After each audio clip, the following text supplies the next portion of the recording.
This is Rudy Rucker on September 2nd, 2010. I'm going to be reading a new story by Rudy Rucker and Bruce Sterling. The title of the story, Good Night Moon. They say the moon's gone missing, said Carlo Morse. He set another fabule on the checkered tablecloth at Schwartz's Deli. Jimmy Ganzer examined the growing collection of dream nuggets. The fabules were tightly patterned little pastel spheres, pockmarked and seamed, scattered across the tabletop like wads of gum. Nobody goes for space travel dreams anymore, said Ganzer. I don't want to work on that. I don't mean the moon's supposed to be in our new fabule for Skaken recurrent nightmare, said Morse. I'm telling you that the moon has really gone missing. Reports from Shanghai say the moon faded from the sky a few hours ago, like a burnt-out firework. Everyone's waiting to see what happens when night hits Europe and the U.S. Ganzer grunted. Morse adjusted his augmented reality necktie, whose dots were in a steady state of undulation. That's got to mean something, don't you think? It's not even sunset yet in L.A., said Ganzer carelessly. So what if there's no moon? Schwartz's Deli had fed generations of Hollywood creative talent. The gold-framed celebrity photos on the walls were clustered thick as goldfish scales. The joint's historic clientele included vaudeville hams, silent film divas, radio crooners, movie studio titans, TV soap stars, computer game moguls, and social networkers. The augmented reality mavens were memorialized by holographic busts on the ceiling. Business was in the air, but it was bypassing Morse and Ganzer, especially Ganzer. We've got our own problems, admitted Morse. With a practiced gesture, Ganzer formed a vortex in the deli's all-pervasive bosonic fluxon entertainment field. Then he plucked a lint-covered fabule from the pocket of his baggy sports pants. Check out my brand new giant paramecium here. Ganzer's creation oozed from the everting seahorse valleys that gnarled the fabuled surface. Morse rotated the floating dream with his manicured fingertips, admiring it. I can see every wiggly cilia. This dream is like realer than you, man. Ganzer nodded in a superior craftsmanlike fashion. Yeah, the blank for this fabule uses high-end Chinese nano goo. It's got more sensory affect than the human brain can parse. Morse smiled at his collaborator. Jimmy, you brought in the awesome once again. I knew that you could pull it off. I can't wait till Pressburg shows up to sample this. Ganzer's plain face wrinkled with a sheepish grin of triumph. With a sweep of both his arms, he corralled the dozen other fabules on the tabletop. Let me admit something to you, he said, stuffing the wrinkly spheres into a logo-bearing plastic storage tube. I haven't viewed all these episodes of Skaken Recurrent Nightmare. I did pick up on the basic gimmick, though. Bugs. Yeah, Skaken Recurrent Nightmare conveys a different, stark, raving insect terror every night. The haunting dream you can't escape. A little corny, though, huh? Said Ganzer. I scraped my skull down to the rind for these insects, said Morse, looking haggard and worn. They're festering in my unconsciousness right now. I can see bugs in the daylight sometimes. They're in my food. They're in my shower. Your praying mantis riff in the first episode was pretty classy, said Ganzer, using his finger to scrape the last glob of cream cheese off his plate. Having the woman you love devouring your face bite by bite while you're mating, a primal riff like that one hits home. Kind of a turn-on, too. Can I level with you, said Morse. We haven't had another mega hit since that first episode of Skaken. Every night, half the human race falls asleep and boots up a total mental inferno. If this new episode doesn't strike big, and you are right to call on me, Ganzer assured him. Jimmy, are you sure you're up for this job? I mean, Skaken isn't like our old indie scene. I'm working with sponsors. We're government licensed. We got global distribution. Speaking of global, should I try that Chinese onerine, said Ganzer. You got to respect the rate at which those Chinese fabbers churn out the dream product. I use that stuff when I'm working, said Morse with a shrug. On onerine, I can start work the instant I close my eyes. I lucid dream while I sleepwalk around my home office. But you do that anyway, Jimmy. You don't need onerine. You can hardly tell dreaming from waking. People make too much of that distinction, shrugged Ganzer. Reality is socially constructed. The moon isn't socially constructed, said Morse. Then why is it gone? The moon's still up there, Jimmy. The moon has got to exist in one form or another. The moon is a huge physical object. The moon is like half the size of a planet even. The moon has gravity and tides. Ganser smiled indulgently and leaned back in his seat. I bet you think the dark side of the moon really existed before we took pictures of the dark side of the moon. Don't start on me with the dream or head games, Jimmy. Pressburg is going to be here any minute. Bitch about the biz, talk about the pastrami, act normal, listen to us rap. Bobby Pressburg is easy if you let him talk. Under the scolding, Ganser shifted restlessly in his seat. The pro dream biz is all about relentless mental focus, he declared. He wiped his greasy hands on his stained football jersey. You know what our real problem is? Pressburg doesn't respect our craft. Pressburg thinks that us fabbers just idly slumber around, waiting for inspiration. He doesn't get it about us creatives. We plunge to the red-hot core of the psyche and we seize the deeper reality. That's how I deliver unique material, like my giant flying paramecium. You're a good guy, said Morse with a short laugh. These days, any punk 8-year-old kid can dream up zombies and vampires. No wonder a pimp like Pressburg likes to peddle insect paranoia. Look, Pressburg is smarter than you know. The insect theme has been good for scaking recurrent nightmares. We're getting ads from insecticide manufacturers and exterminator services. Ganser pounded at the checkered tablecloth with his pudgy fist. Carlo, the truth is that guys like Pressburg have polluted dreamland, made it dull. You know why I'm dreaming about single-celled monsters now? Because Pressburg hasn't been there. Germs are special. They're real, but you can't see them. You've always been the go-to guy for lurking invisible menaces, Morse admitted. Deconstructing reality's physical subtext is the core of my art. Seeing the unseen, naming the unnameable, and dreaming the undreamable, that's what Mr. Jimmy Ganser is all about. Yeah, said Morse, fondling Ganser's new fabule. The dream recording had a knobby surface with clefts between the knobs, and the knobs themselves were tight clusters of smaller knobs. I've been around the dance floor with you a few times. You're the ultimate old-school indie dreamer, Jimmy. You're the session man. You're the fixer. Yeah, okay, sure, Ganser admitted, mopping his plate with the last scrap of whole wheat bagel. I'm a cynical outsider artist, curiously endowed with an ability to slip reality's surly bonds. Morse looked up as the deli's door jangled aloud. The sun was low in the sky outside, gilding the dusty streets.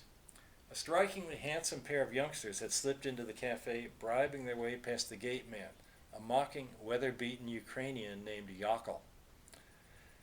Look at those wannabes, said Morse. The kid with the pink tentacles growing out of his neck. And his girl's got a third eye in the middle of her forehead. They're here to flash their demos and beg for a deal. Ganser tugged at the elastic waist of his velour track pants. Ganser always wore sports gear, despite the fact that he never exercised and spent his creative working life soundly asleep. She's hot. Costume play sure has changed, hasn't it? We've gone from dorky hats to riding the bosonic flux. The aspiring fabbers slipped into a nearby empty booth. The boy shoved the dirty plates and cups aside with a busy flurry of his pink tentacles. Whoa, Morse remarked. That's a pretty good augment, said Ganser, for a punk wannabe, moving real objects with his dreams. A ribbon-wear plug-in for the bosonic flux medium, said Morse, from China. Ganser glanced over his shoulder. Nice projected glow from the girlfriend's third eye. It's sweet to see two noobs yearning to get discovered around Schwartz's. Pressburg would eat those kids like pink elephant cotton candy, said Morse. That reminds me, said Ganser. If your boss man's picking up our supper tab, we should order something pricey. We just had supper, man. You went through that lox and bagel like a horde of locusts. Oh, come on. That bagel wasn't supper. That was just a nutritional restorative to sharpen my oneric brain chemistry. Morse lifted his elegant hand and signaled for Maya, their favorite Schwartz's waitress. The deli was slowly filling up with the early evening crowd. They put dreams on cereal boxes now, Morse muttered, straightening his tailored sleeves. Dreams are on bubblegum cards. Remember when our users had to load dreams off a server the size of a beer keg? And the low fidelity? Hell, I look back at my old works now, way back in the 2040s, and they're like crazy bum finger paintings made with coffee and ketchup. I don't like to hear you dismiss your best work, said Ganser. Those lo-fi dreams that used to bash out, they had a bright, childlike gusto. I mean, sure, they bombed in the marketplace, but in those days there was nothing like a dream marketplace. It's all the work of Hollywood hustlers, Morse griped. The lamestream media for the mundane sheeple. Sure, we always knew we were selling our souls, but how come we couldn't get better residuals? Because we were artists once, Ganser pointed out. We've matured into hard-ass bosonic prose. We're like full-tackle rugby players by now, Carly. We got a scrum. Scrum, scrum, scrum. That's such a great mantra, man. Scrum. My unconscious creative mind finds that word really evocative. Oh, hi, Maya. What do you got for us in the way of appetizers? I'm starving. Maya, the waitress, struck a pose at the table and twitched her fingers. Gleaming images of diner chow sprang into life, bright as neon in midair. We got you some nice kosher spring rolls, Mr. Ganser, filled with tilapia liver. Could you sprinkle on a little brewer's yeast and bring me a big ginseng root beer? Not a problem, said Maya, steadily chewing her dream gum. And how about some unicorn bacon for you, Mr. Morse? Is it real unicorn bacon? Real as unicorn bacon can get. Morse nodded. Maya dismissed the menu images with a flip of her wrist and sashayed off. Morse leaned forward, cracking his knuckles. How exactly do I frame your episode for Pressburg, just in case he actually asks? The dreamer turns into a paramecium, said Ganser. It's the classic dream transformation riff. We should keep it sharp and simple. Morse narrowed his eyes with a critical stare. Does our average dream consumer really want to be a paramecium? Is this like the fulfillment of an unconscious urge? An urge to become single-celled? It's one of those classic dream situations where the central figure is beset by demonic mishaps, Ganser explained. Let's call our lead Franz Kafka. Skaken Recurrent Nightmare can use the class. But how exactly is Franz turning into a paramecium? I mean, I can totally get it about transforming into your spirit animal, like a vampire bat or a werewolf or a cockroach. But a paramecium? Is that even scary? It's cellular, Ganser explained. What's cellular? All of it, said Ganser. Everything is cellular. Reality is cellular. I really love that word cellular. Cellular phone, sleeper cell, cellulite, cellular automata. A cell can be anything. For a solid week, I wore augment goggles with a live feed from the microscopic world. I saw cells floating around in mixed reality, 24/7. Morse thought this over. You got a lot of time on your hands since the divorce. Last night, when I created this fabule, I chanted cellular to myself before I fell asleep. Just a simple creative trick, but I know how to get into a working groove. Morse nodded. I used wool blankets for bed sheets when I was fabbing about the lice with the Black Plague. Sure, I had to sleep alone, but great dreams can only come from creative suffering. Great dreams come from spiritual suffering. The fabulous artist is like St. Anthony, all alone in the desert, tempted by demons. Weird, chimerical beasts, naked, demonic chicks, eggs with legs. Yeah, man, we're both like saintly hermits, if only people knew, said Ganser, wobbling his head in sympathy. Those snot-fop critics say that dream fabbing is a cheap fad. Well, dreams get fabbed in the Bible, man. Dreams get fabbed in Shakespeare's Macbeth. Dream fabbing has very deep cultural and philosophical roots, the deepest of any art form ever. Those critics just don't get us because we're too profound. Morse nodded and glanced at his watch. Yeah, you bet. Carried away by his own eloquence, Ganser was bouncing eagerly on the red leather of his cafe seat. Let's really ramp this fabule, okay? Like the old days when we were giving dreams away. Forget Pressburg's mainstream soda pop audience. I want our fabule users to feel their every cell coming into visionary sync. This new fabule can bust our users totally loose from consensus reality. How do you plan to pull that stunt off? It's cellular. It's quantum dots. It's quantum and cellular and bosonic. It's bosonic cellular quantum dottiness with ribbons on. Morse gazed down at Ganser's gnarly fabule, which sat innocently on the table like a wadded piece of bread. Yeah, those quantum dots. I loved those in your hot demo here. The quantum dots were that floating pepper I saw all around the paramecium, right? That cool, crackly visual effect like Marvel comics from 100 years ago. Ganser was pleased. I like having chaos and dirt in my dreams. I'm like a blues man with a distorted amp. A pink tentacle touched the tablecloth. Hi guys, said the tentacle's owner. The newbie was a handsome, bright-looking kid with olive skin and spiky hair. Aren't you Carlo Morse and Jimmy Ganser? That's James Ganser to you, Ganser said. I'm Rollo, said the kid, and this is Tigra, who was his girlfriend with the third eye. Ganser couldn't stop staring at the eye. I'm a ribbonware hacker, said Tigra, blinking flirtatiously. Rollo and I are viral. We couldn't help but overhear you discussing your work with quantum dots, said Rollo. Back in Kentucky, I did a lot of work with quantum dots, in film school. You went to film school? Said Morse, wrinkling his nose. Of course I didn't study film, said the kid wide-eyed. More like ribbon theory and subdimensional bosonics. Look, Kentucky, you're talking to guys who cut their teeth on piezotrodes, challenged Morse. I got a closet full of fabules older than you. Tigra and I have been around in Hollywood for a while, said Rollo. We're underground artists. He used his writhing hot pink tentacles to set a doll-like figurine on the table. His tentacle brushed against Morse's hand. Morse jerked his hand away. You made a naked statue of your girlfriend, said Ganser, nudging the figurine. That's real avant-garde. It's made of pumice, snickered Rollo. Green cheese. He means it's refabulated ribbons from moon rocks, put in Tigra. The new plug-in is coded into my little statue there. You guys plug that in, drop out, take off, and you'll join us. What's up with the moon, anyway? Asked Morse. Psychogeographic revolution, said Tigra. No more second-hand reality. We're taking control with our dreams. Ganser stared hopefully at the attractive three-eyed woman.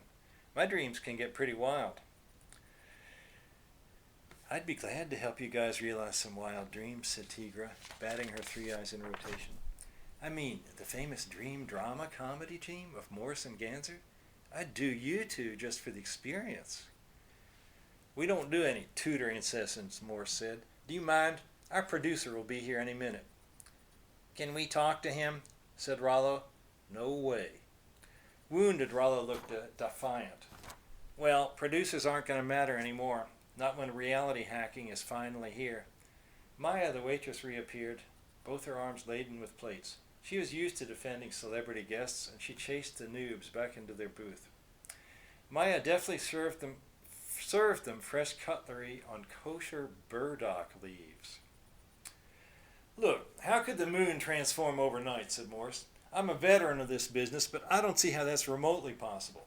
I mean, I know that the fabule biz is completely unregulated, but the moon waxes and wanes all the time, said Ganser, busily dipping his spring rolls in fish sauce. Sometimes it's up there, sometimes it isn't, and the vast majority of the user base has no idea where it is. And I don't know why anyone should bother. I mean, the moon can take care of itself. The moon is the very archetype of mankind's nocturnal dream life. I always hated archetypes, nodded Morse, munching his unicorn bacon. Strip mine and other people's work, that's what I call it. Archetypes are pure theft of our collective, unconscious, pre-intellectual property. Yada yada, said Ganser. Play your tiny, sobbing violin. They ate silently for a few minutes. Eventually, Morse shoved his plate of unicorn bacon aside. My wife used to worship my dreams. I can't even get her to look at a fabule nowadays. My wife's gotten way into musicals. All singing, all dancing, a lot of bright color. There's no plausibility and no plots either. But much better set design, or so she says. I think she's having an affair with one of her clients. Over at the stroke center, I think our marriage is... Ganser held up a greasy finger for attention. Franz Kafka awoke from uneasy dreams to find himself transformed into a giant paramecium. Okay, go for it. Then what? Then a big burst of violent action. Resolution of the inner conflict. Franz Kafka's maid walks in on him while he's single-celled. She screams. She attacks him. Who has a maid these days, man? Kafka's in a hotel. She's the hotel maid. She knocks, and she doesn't hear any answer because all that Franz the giant paramecium can do is rock back and forth in midair above the bed, wallowing and slobbering. I've been there, said Morse, coming off Onorine. The maid sees the giant flying paramecium, and she freaks, continued Ganser. An explosive return of repression. She thwacks him with a mop. Whack, whack, whack. She's an attractive woman, somewhat coarse, a motherly, sympathetic person with a sense of humor. But this paramecium beast, she blindly wants to kill it. It's befouling the room that she cleans every day. Whack, whack, whack. Franz is trying to excuse himself with his floppy paramecium slipper mouth. He's like, blah, glub, groo. The maid finds his voice menacing and incomprehensible. He's a slimy, man-sized attack zeppelin. Grandma sleeps me. That's the grand finale of a million monster movies, said Morse. The monster must be killed before it multiplies, finds a job, and gets motor voter registration. You want to hear my pitch or don't you? Want a piece of my unicorn bacon? Asked Morse. Ganser took a sample. It's good, he observed, then chewed in silence for a moment. I think the hotel maid should have sex with Franz Kafka, the flying paramecium. Oh, sure, why not? Said Morse expansively. Let the giant paramecium grow suitable protuberances and manage, against all odds, to win his lady's favor. After all, we're talking about a fabule from Jimmy Ganser, so people's expectations are way down in the gutter. Jimmy Ganser's dreams are the sewer that the gutter drains into. I'll dream it in, and you can handle the parental guidance rating, said Ganser, raiding Morse's plate for more bacon. I'm lonely, so it'll be hot. Are we done yet? Give me more plot, said Morse. Sex scenes never have plots, protested Ganser. Dreams, musicals, and porn. 3 utopias of irrational gratification. But you want a little logic, right? Do it yourself. Fine, said Morse. I'll fab some pillow talk afterwards between the maid and the paramecium. They're lying on the bathroom floor. He's cozily blubbering to her, maybe praising the limpid beauty of her female mitochondria. I'm thinking she sees him as a friendly talking toy. But then, interrupted Ganser, getting excited again, in a spasm of remorse and disgust, the maid slashes Franz open with a scythe, and his jellyfish pours into the bathtub. No, into the toilet, better, more noir. The gelatinous contents of his sack-like body pours into the whirling stony vortex, mused Morse. I like it. But it shouldn't be a scythe. They're 5 feet long. I love the sound of the word scythe, said Ganser loftily. That primal agricultural quality, that grim reaping. Make it a sickle, says Morse. A little curved sickle, corroded but with a pink plastic handle. Something vengeful but girly. Now we've got it nailed, said Ganser, breaking into a grin. The maid flushes the toilet and she washes Franz into the sewer. He pollutes the city's water supply, and everyone catches a bad case of being him. Perfect ending, said Morse, leaning back in triumph. That's a vintage move. Dreams infiltrate in real life. Every fabber's dream. We do the fade out, we play the skakin' recurrent nightmare theme song, and we leave the user with a burning urge to browse into our store and buy some antibacterial lotion. The business model is happy, Pressburg's happy, I'm happy, you're happy. We're going to pull this off. Fine, said Ganser. We're still on top of the game, bro. At least until this ribbonware stuff brings it to a whole new level. He fondled the figure of Tigra and glanced around. Looks like our underground pair got evicted. That's great. That means that the ribbonware plug-in from this... Here comes the man, said Morse, straightening. Pressburg had entered the deli. Yockel, the floor manager, greeted him personally and effusively led the big wheel the 10 steps across the red and black linoleum tiling to the booth where Morse and Ganser sat. Morse stood up and shook hands. Ganser contented himself with a casual, "How's it going, Bobby?" "Scoot over," Pressburg told Ganser, seating himself beside him. Pressburg was young and whipped thin. He wore a sprayed-on layer of cotton which showed off his gym-toned torso. So, he said, are we going to save this freaking wreck of a series? What's your game plan? I can get you guys through the next episode, said Ganser, knocking the little statue against the table, if you don't mind some stylistic innovations. Innovations aren't going to cut it, said Pressburg, shaking his head. I need something more ontological, more hermeneutic. Morse groaned. Why do you always say that, Bobby? What do those words even mean? It means get off the mattress. Guy buys a dream about a car. He sees it on his driveway when he wakes. Girl buys a dream about a diamond necklace. She's wearing it in the morning. For all intents and purposes, said Morse, in her mind. Pressburg shook his head. Not when the studio gets that Chinese ribbonware, man. You get a billion dreamers all focused on one thing. The sky's the limit. Like the moon, baby. Maya, the waitress, simpered up and set down a cup of tea. The usual, Mr. Pressburg? Surprise me, said Pressburg with irritation. I mean, if you can surprise me, try real hard. Maya crossed her eyes and dramatically stuck out her tongue. Pressburg ignored her. Maya flounced off. Pressburg reached for the sexy little tigra figurine. What you got here? Ganser kept it in his hand. It's a tie-in toy, Morse lied. Can we talk about my contract, Bobby? And like I was telling you, I want to bring Jimmy in here as a consultant.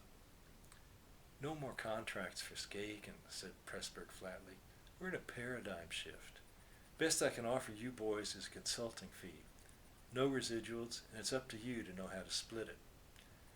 I'll walk, said Morse. Pressburg rolled his eye. I'll float out the goddamn keyhole, ranted Morse. Working on Skaken makes me feel like a grub worm paralyzed by parasitic wasps. That frickin' bug metropolis has been filling my brain like maggots in a rotten piece of meat. Pressburg stopped with his cup of tea halfway to his lips. Look, I'm about to eat a meal here. You screwballs want a better deal? Bring some serious action to the table. You know a lot of low-life, Ganser. Get me a hot ribbonware plug-in. You sure that stuff works? Said Ganser, giving Morse a look. Maya, the waitress, slapped down a plate of twitching live shrimp. Their bodies were shelled, but their heads were still in place. You can drip Tabasco on them if they slow down kicking, Mr. Pressburg.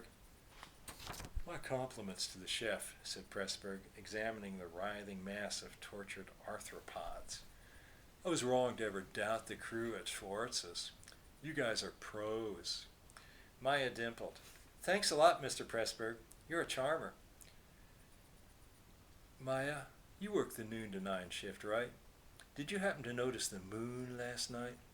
I don't care about the moon, said Maya. Here in L.A., the sky's a solid, dreamy dome of urban glare. The moon's way out of style. Thank you, said Pressburg. You may go. Next witness, Carlo Morse. I see what you're getting at, said Morse. The moon's goddamn gone. Pressburg sampled a live, vigorously kicking shrimp. Not exactly gone, he said, his mouth full. Real different. The Chinese ribbon hackers have been dream fabbing on it. You tell me what that means for our business. No more tides, said Morse. Oh, we'd get decent tides from the sun's gravity, I hear, said Pressburg dismissively. Think harder. He bit off the body of another shrimp. Meanwhile, you should try some of these, man. With that hot sauce, they're fantastic. Pretty soon food will be totally free, said Ganser, intently studying his figurine of Tigra. We'll be dreaming garbage into food. The new market, said Pressburg with a quick nod. Reality is the ultimate medium to productize. If dreams become real, put in Ganser, still figuring with the figurine, well, I'd like to be an amorphous blob. I want to fly, too. Remember flying dreams, Carlo? Nobody buys those these days. I always really wanted to fly, too, mused Morse. In my flying dreams, I'll be hovering over people and talking down to them, and they just answer back in a normal, everyday fashion. There's no panic, no corny sense of wonder about it. Hey, exclaimed Ganser. He'd managed to twist the little Tigra figure's head loose. He pulled it off the little body. Attached to the head was a gleaming ribbon like a tiny sword. That's a ribbonware plug-in, exclaimed Pressburg. With a smooth, nimble motion, Ganser stabbed the ribbon into the side of his own head. His gut bulged out, his neck shrank, his head merged into his body. His stained sportswear burst and dropped to the floor in scraps. Ganser slumped across the table, jiggly, shiny, ciliated, magnificent, a huge paramecium with his slipper mouth agape. Pressburg jumped to his feet and screamed, a rich scream filled with vibrato and with a ragged crackle in the upper register. "I can fly," blubbered Ganser. He floated off the tabletop and drifted toward the room's low ceiling. As if guided by fate, Maya came racing across the deli, carrying a big carving knife from the counterman. With a quick gesture, she slit Ganser open like a hog. Flying ribbonware shards tumbled out like viruses from an infected cell. Nimble as dragonflies, some of the ribbons plunged themselves into the heads of the people in the deli, and the rest of them surged out the deli door and into the early evening streets. Yakel the doorman politely ushered them outside, where the populace was gently floating over their abandoned cars. "Can we fly up there and get a decent dessert on the moon?" said Pressburg, his voice sounding odd. He was turning into Jimmy Ganser. "I mean, this all stands to reason, right? We'll find Tiger up there, too."